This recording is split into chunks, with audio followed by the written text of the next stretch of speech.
se apropriam de uma forma mais libertária. E o jornalismo ainda tem, evidentemente, aquela dificuldade de estabelecer a proximidade com o público, com as novas tecnologias até certo ponto. Então, o jornalismo ainda tem essa necessidade do controle, do gatekeeper. Então, em alguns momentos, nós vamos ver distanciamento entre essas duas temáticas. Mas as proximidades que eu coloco aqui, exatamente tanto as mídias locativas quanto o jornalismo, eles, no momento atual, no contexto que eu coloco, atuam dentro dessas três esferas aqui, que seria a tecnologia está presente no jornalismo quanto nas mídias locativas, a mobilidade, certo? E também a conexão. Então, são três pontos importantes para a gente pensar tanto o jornalismo contemporâneo que eu estou colocando agora, quanto também as mídias locativas. Então, para esse funcionamento, por exemplo, do jornalismo móvel, é imprescindível que você tenha esse vínculo direto entre a tecnologia, a mobilidade e também a conexão, ou as conexões, né? E o que eu coloco de expansivo mesmo, de novo, nessa questão, são as novas formas de emissão. Eu acho que a diferença realmente está aí. Essas novas formas de emissão que surgiram, possibilitadas exatamente por essa tecnologia, que por ser portátil, possibilita uma mobilidade maior dos repórteres, né? Eu vou tratar muito nessa perspectiva aqui de repórteres, tanto repórteres de grupos de comunicação, quanto também os repórteres cidadãos que também ganham espaço de forma independente na rede e também através de alguns projetos e grupos de comunicação, como o Foto Repórter, Eu Repórter, que temos aqui no Brasil e como fora também do país. Agora, o que eu nesse círculo que eu coloco aqui, eu identifico que não há apenas convergência de apropriações entre as mídias locativas e o jornalismo. Você também tem o que eu considero aqui uma tensão de atitudes.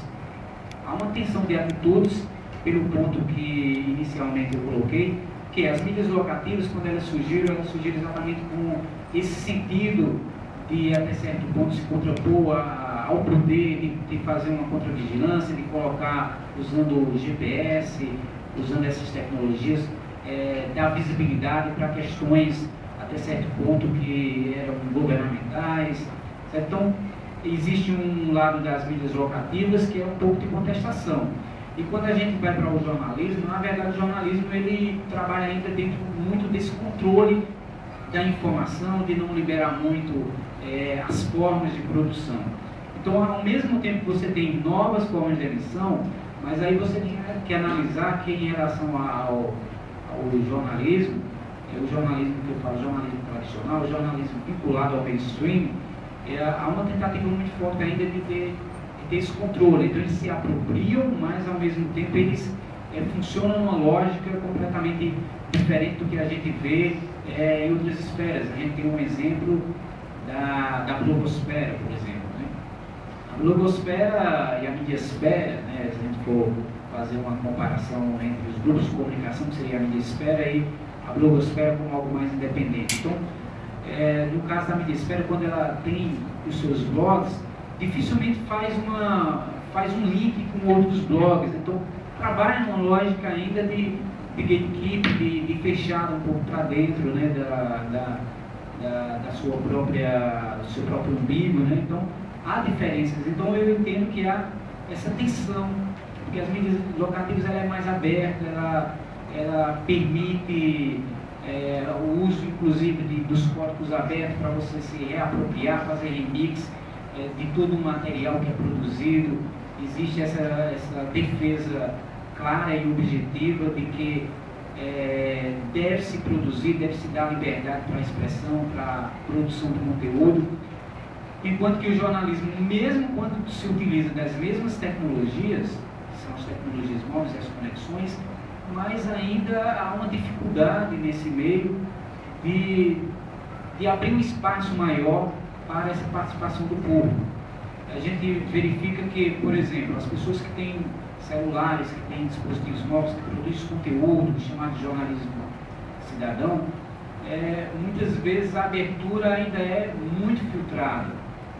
Você tem que preencher um contrato, ceder direitos autorais, enfim, tudo que você faz tem que ser seguido. Então, nós não podemos entender isso necessariamente como um jornalismo cidadão, um jornalismo participativo. Então, na verdade, é mais uma apropriação marqueteira em alguns aspectos, ou uma apropriação daquele conteúdo para que seja circulado via agências desses grupos de comunicação. Então, eu acredito que ainda falta uma maturidade ou um entendimento melhor de que há uma necessidade de abrir mais espaço para o cidadão comum, porque ele está encontrando formas diferentes de produzir conteúdo, de circular. Então não tem mais como os meios de massa controlar. Eles controlam sua produção, mas necessariamente isso aí não tem como, né? Então, o ideal, o cenário ideal,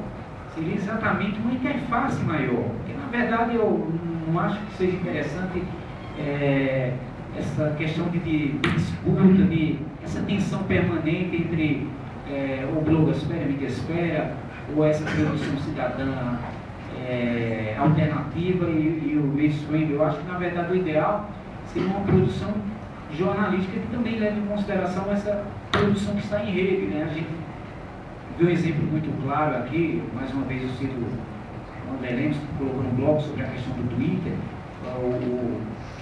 também outras pessoas, o próprio Yuri também que está aqui presente, debateu muito sobre a questão do próprio Twitter. Circulam as informações, mas os meios de comunicação não estão ainda sabendo lidar, não tem pessoas, não sei se preparadas ou induzidas para exatamente poder aproveitar esse potencial de conteúdo que está circulando na rede, nos twitters, nos microblogs, nos blogs, e que na verdade poderia ser de fato utilizado como complemento dessa produção, né? Digamos assim, duas vias aqui, né? Então há uma dificuldade muito grande ainda. Então aqui, durante a apresentação ontem de José Carlos Ribeiro sobre as redes sociais e as mídias locativas, ele colocou um ponto que eu também tinha pensando. Eu escrevi um artigo recentemente com o intuito da própria qualificação do doutorado, em que eu tentava pensar sobre a questão de métodos mesmo, de teorias, para pensar esses novos fenômenos, né? Então, José Carlos chegou a tocar sobre isso, então eu resgatei um pouco o texto para essa apresentação. Claro que eu ainda tenho dúvidas sobre alguns pontos, mas eu gostaria de explorar mais